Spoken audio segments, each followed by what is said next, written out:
Okay, Welcome back, guys. to another episode. Views from the 66 podcast. Well, we missed 1 week, but we're back. Yes, we are indeed. Just shout out to some of those who are, watching us regularly. We appreciate y'all because I know y'all out there. It's a good amount of returning viewers for the view numbers. Yeah, it's pretty good. Yeah, so definitely it's encouraging. But yeah, this is we got several things to discuss, to talk about. Yeah, so I guess let's just get into it, right? So, one of the things that has been on my mind is entertainment and Christian entertainment specifically. Music. We were talking about music, or are we talking about film and all that stuff? Specifically music, but because I'm more knowledgeable about that, but I do think it applies to everything. Right, the whole entertainment sphere in general, but it's the idea that, what do we make of the Christian version of worldly things? The Christianese version of what? Right, it's like the Christianese language, Oh. Yeah, like Chinese or whatever. Yeah, anyway. yeah. But the Christianese version of worldly things. But so one thing, we actually got into a discussion with it, with one of our friends before, about Christian hip hops in particular, how oftentimes they use the same vernacular that worldly hip hop uses, Go ahead. Sorry, I was gonna say one of the main things is Christian music is corny. You're right. Yeah. I'll just give some lyrics. This is some of the things that I've heard. What? From who? I don't want to get names. I'm just doing general. But things lyrics like, God spinning the block. The devil's my op. The word is my blicky. The if pink. y'all know, y'all know. If y'all know. My I don't think we're supposed to say that on YouTube, but yeah. We know some people are listening who don't really listen to that stuff too. Right. We know. If you know, you know. People don't know. Let's just say. Oh my goodness! What? It's a tool. It's a tool used to fire projectiles. Well, some people use it to hunt. That's it. Some people use it to hunt. That is very true. So a lot of not Christian, hip hop, regular worldly artists, secular artists say things. I've heard it called trap music or murder music. I don't know. But Christians take it and they make it like that. But then before, the secular, your op is your op, a man on a different gang. But in the Christian rap, explain what op is. Opposition. Your enemy. People don't know that though. Oh, okay. Yeah. Your enemy.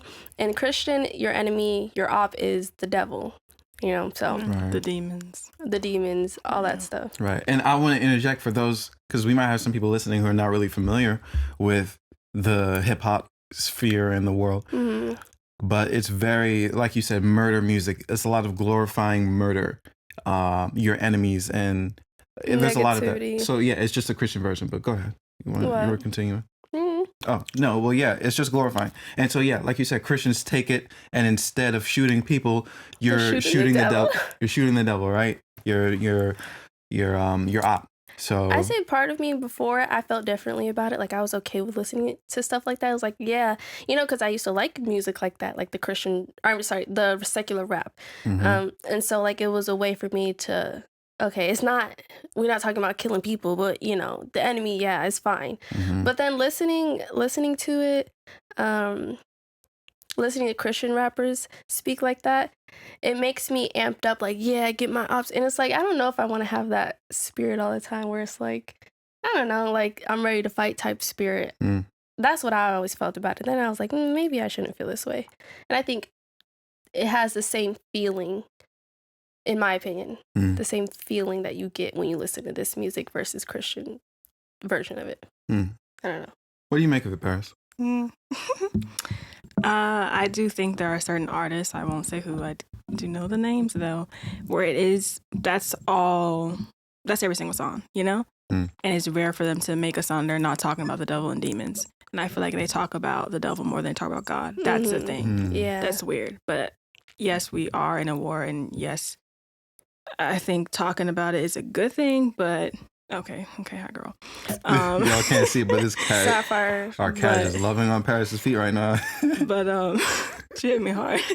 But yeah, I think it's a little weird when that's the focus. You know, it's almost like when people, oh, the devil this, the devil that, and it's like, you know, like blame the devil for everything. Like, no, that's the flesh. Like that's, you know. So like, why are we focusing on so much in the music when, if you are truly gifted and this is, you know, your calling or whatever, why don't you focus on the Lord more, you know? That's a good take. That's a good, I'm so sorry. That's a good take. And this is what I thought about too, as I was thinking about it. It's like on one end, we are in a war. We are in a war with the devil, you know. Ephesians chapter 6 talks about that. We don't wrestle with flesh and blood, you know, but we wrestle with the cosmic powers over this present darkness against the spiritual forces of evil in the heavenly places. That's Ephesians 6, verse 12. And also in Ephesians, in the verse 17 of that same chapter, and take the helmet of salvation and the sword of the Spirit. So there your word is a weapon, right? We didn't have blickies back then, but it was actual, you know, physical. Well, blickies are physical, but it wasn't projectiles, right? Anyway, let's advance. But it was weapon, which is the word of God.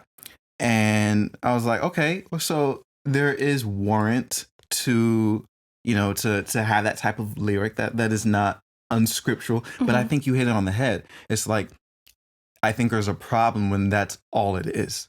You know, when all of your music is just about, you know, the devil this, the devil that, the demons, I'm getting them and all this kind of stuff. Everything isn't about demons and devils and all that stuff. You know, a lot of this is, first of all, our own demons really come from within most of the time. You know, the flesh is what we have to kill. And then also, I thought of this verse in Ephesians 5, verse 19. And this says, addressing one another in psalms and hymns and spiritual songs, singing and making melody to the Lord with your heart.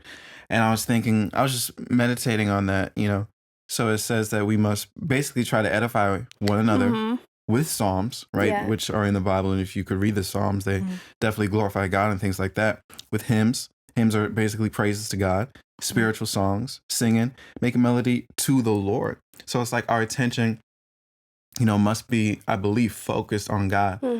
And, you know, I think music is just an overflow of what is in your heart. And go ahead. I have a good question, though.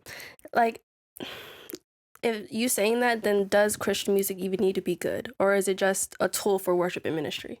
Does it even need to be good then if that's what it's used for? I mean, like, do they need to be talented? Right. Is it just art because we're singing hymns and songs? That doesn't mean it has to be subjectively a good song. You know?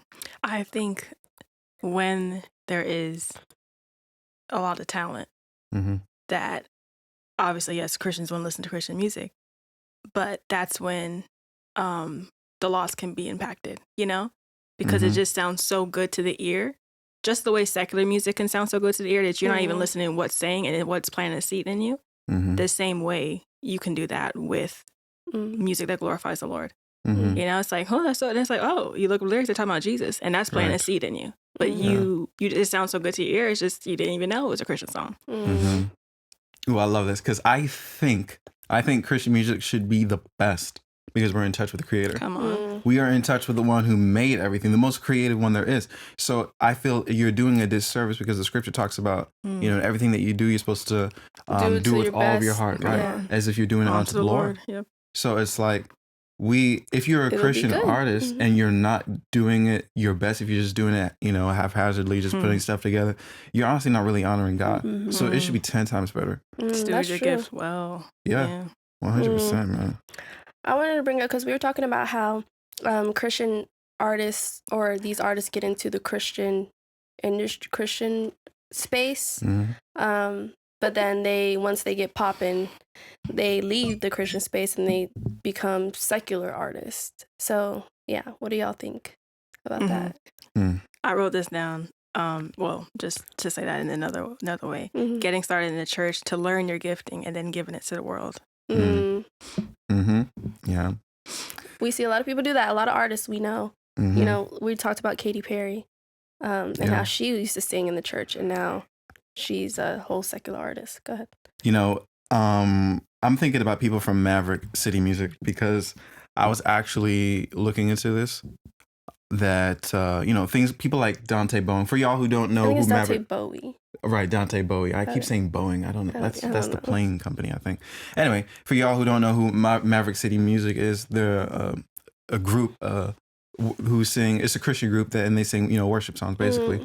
And there are several prominent members within that have basically really diverting from the group and creating their own solo careers. I'm thinking about people like Chandler Moore and Dante Bowie.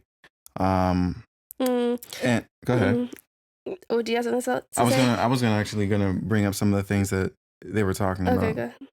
But so Dante Bowen, he said, because I was watching an interview, and he was talking about how he wants talking about the group, and he said sometimes people want to do something better for themselves and bigger than what they're doing within the group, and I felt like that really speaks a lot to the type of character and his real pursuit behind why he's doing it.